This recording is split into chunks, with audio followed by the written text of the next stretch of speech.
what is it, Rupert, that turns attention towards attention itself? What is it? Will? Is it desire? Love of the self? What is it? I feel in my whole life something has been just driving me towards this turning. What is that? And it seems a choice, but it feels like it's choiceless at the same time.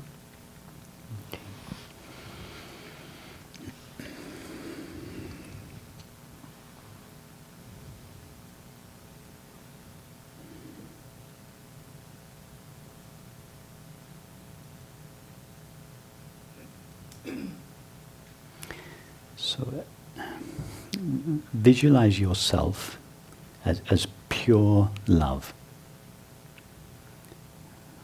And that in its original state, all this love knows is itself. There's nothing else in itself other than itself. So in just the same way that the sun illumines itself just by being itself, so yourself loves itself just by being itself, because it is pure love, just like the sun is pure light, relatively speaking. So just by being itself, the sun shines on itself. Just by being yourself, this love loves itself. Are you with me? Yeah. So now, this, again, visualize this dimensionless, empty love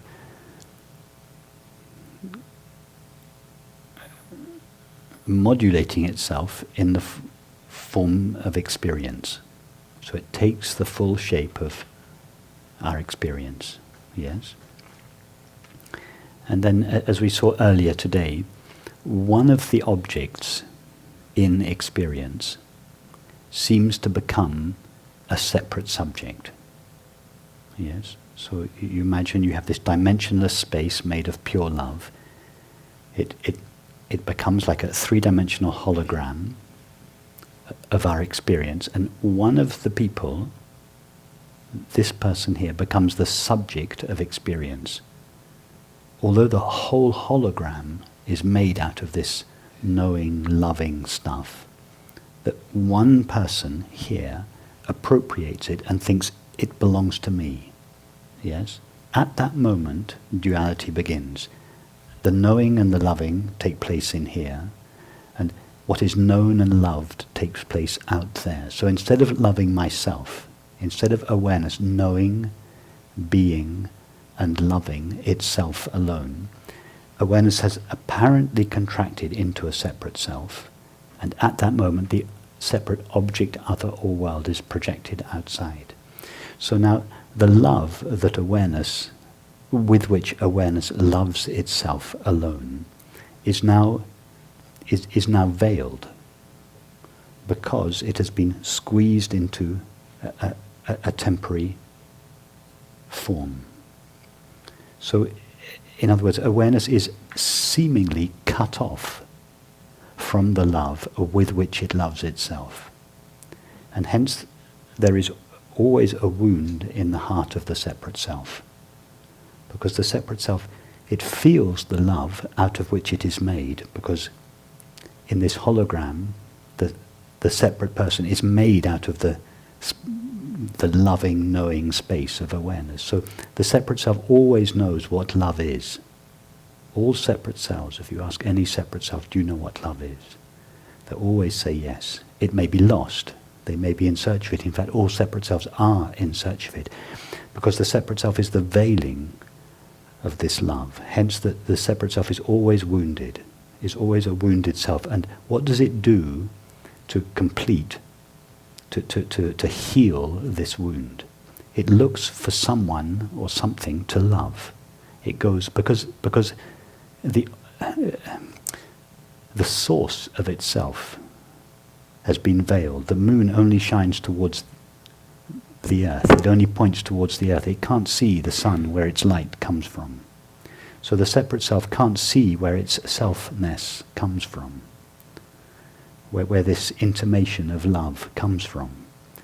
So the only place it can, it's always facing out, it's always facing towards the object because it has become a subject. So it thinks the love must reside out there. So it goes outwards towards the object, towards the other, hoping to unite with the other and thereby find the love for which it is in search. So that's the story of our lives, going out towards objects and others in order to find this love. And sooner or later we realize that the love doesn't reside in the acquisition of an object or another. In other words, the impulse to go out is frustrated so many times that although there is still the impulse to find love, it's still going outwards, but there's no longer a recipient. There's no longer anybody there to say, yes, I'll have your love, give it to me. So this love is pouring out into an empty, objectless space, but it's frustrating for it because this love is looking for something to complete itself with, to join with, to unite with, to merge with. So what happens after it's been clearly seen that this projection of love outward has got nowhere to land anymore, it turns round. There's only one other direction that it can go in. It begins to flow back to its source. So devotion is this love plus the object. So when we're devoted to someone or something, it is the love that is our true nature. But because we have assumed the form of a subject, a separate subject, this love has no option but to be directed towards an object or a person. And this becomes personal love. But when the object is removed either through circumstances or through intelligence, the devotion has nothing to pin itself on anymore. And because there's nowhere for the devotion to go. And devotion, divested of its object, flows back to itself and is revealed as love. So the longing for love that you have always felt it's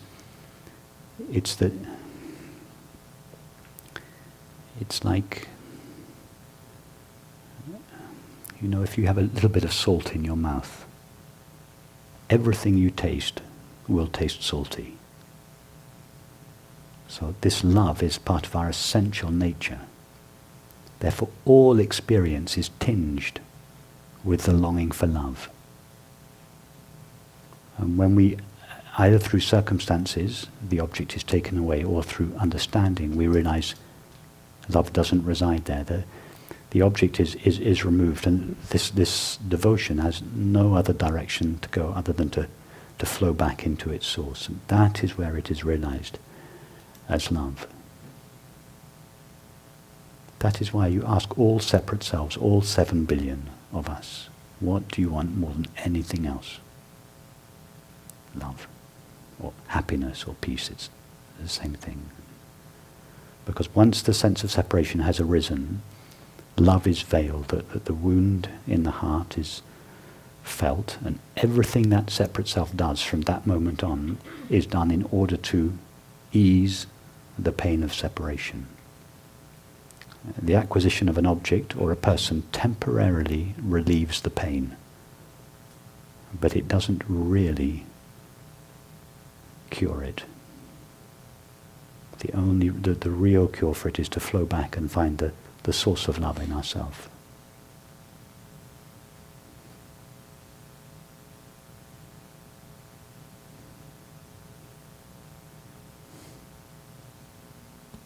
So it's really love that Yeah. turns. Yes, absolutely. The choiceless choice. Yes, Yeah. it's. You could say that when love exhausts the possibilities of finding a match for itself in an object or another, it finally turns around to the only direction yet to be explored, and it then flows back to itself, and it finds itself. So the whole process is birthed out of love, and is an expression of love, and eventually returns to love.